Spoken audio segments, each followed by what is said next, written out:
நரசிம்மா அவதாரத்துக்கு பிறகு உலகம் மீண்டும் அமைதியாகியது. ஆனால் மறுபடியும் ஒரு சோதனை வந்தது.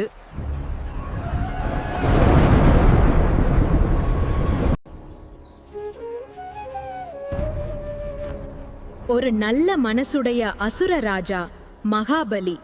அவன் மிகவும் தானம் செய்யும் ராஜா.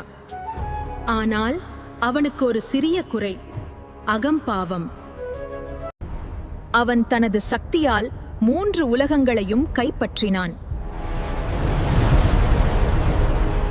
தேவர்கள் எல்லாம் பயந்தார்கள். அவர்கள் விஷ்ணு பெருமாளை நாடினர். விஷ்ணு ஒரு சிறிய பிராமணன் வடிவம் எடுத்தார். வாமனன் சிறிய உருவம், ஆனால் பெரிய சக்தி. வாமனன் மகாபலியின் யாகசாலைக்கு வந்தார்.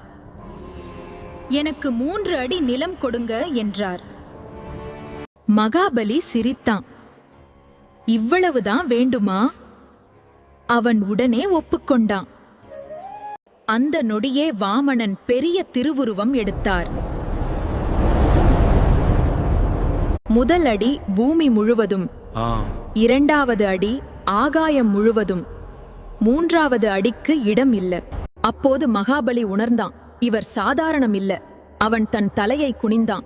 3வது அடியை என் தலையில் வைங்கள் என்று. வாமனன் அவன் தலையில் கால் வைத்தார். அந்த நேரத்தில் மகாபலி அகம்பாவம் முழுவதும் உடைந்தது. ஆனால் விஷ்ணு அவனை தண்டிக்கவில்லை. அவன் உண்மையான பக்தியை பார்த்தார். அவனை பாதாள உலகத்தின் அரசனாக ஆசீர்வதித்தார். அகம்பாவம் இருந்தால் அது ஒரு நாள் உடையும். ஆனால் உண்மையான பக்தி இருந்தால் கடவுள் நம்மை உயர்த்துவார்.